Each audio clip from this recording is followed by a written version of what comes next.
Alors écoute-moi bien, aujourd'hui on va sauter dans le ring pour éclater les chaînes de ton découragement. Parce qu'il faut que tu comprennes que le découragement, c'est pas juste un sentiment, c'est une prison, une cellule invisible qui te garde enfermé même si tu prétends que tout va bien. Tu connais, non? Ces jours où tu te lèves et où tout te semble plus lourd, plus sombre, comme si le monde entier avait décidé de te mettre en PLS. Tu vas avancer, mais t'as plus de jus, pas d'énergie, pas d'espoir, juste cette voix dans ta tête qui te murmure « Laisse tomber, c'est foutu ». Mais attends une seconde, parce que ce sentiment que tu traites comme une encre, c'est pas une fatalité. Les grandes victoires de la vie, celles qui marquent les âmes au fer rouge, elles commencent souvent dans le chaos. Et le découragement, c'est souvent la porte d'entrée à quelque chose de plus grand.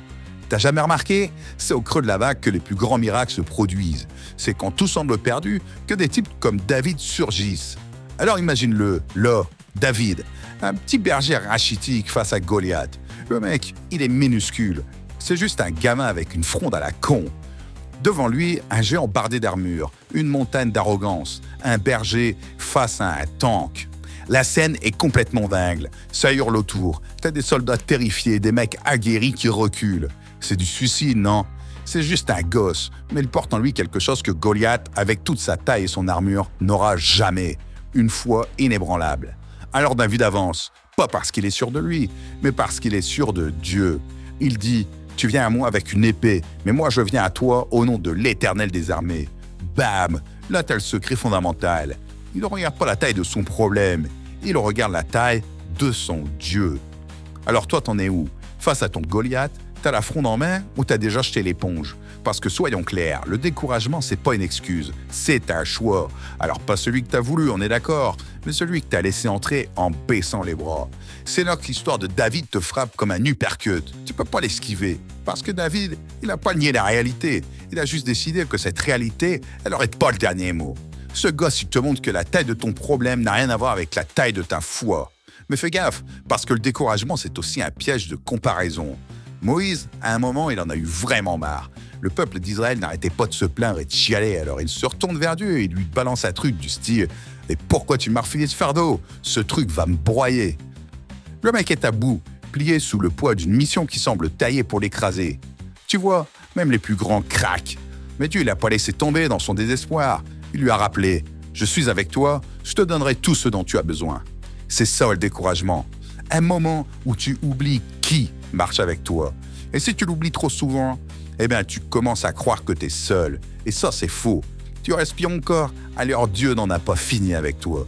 Le truc, c'est que le découragement se nourrit de l'inaction.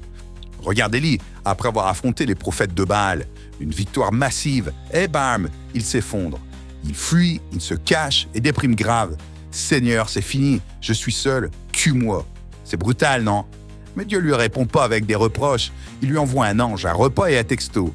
Lève-toi et mange parce que le chemin est encore long, mon pote.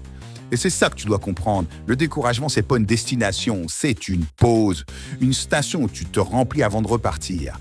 Dieu ne t'appelle pas à t'asseoir pour toujours, il t'appelle à marcher, à te relever. Alors voilà ce que tu fais. D'abord, identifie ton Goliath. Qu'est-ce qui te bloque? Une situation? Une peur? Une voix dans ta tête qui te dit que t'es pas assez bien? Non, mais le problème, c'est déjà l'affaiblir. Ensuite, rappelle-toi qui est avec toi. Pas une puissance abstraite, non. Un Dieu vivant, celui qui a séparé la mer Rouge, celui qui a ressuscité les morts, le seul qui peut sortir un foutu humain de son état de cadavre ambulant.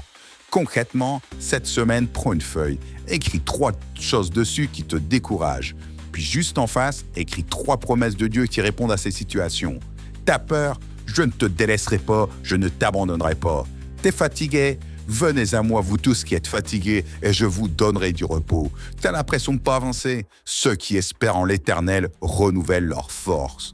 Dis-les à haute voix tous les matins et agis. Un pas, même petit, mais fais-le. Le découragement, c'est une ombre, une illusion qui disparaît quand tu allumes la lumière. Alors allume cette foutue lumière. Lève-toi, attrape ta fronde et fais face. Parce que la vraie victoire, elle n'est pas dans l'absence de combat. Elle est dans ta capacité à avancer malgré la peur, malgré la fatigue, malgré les doutes.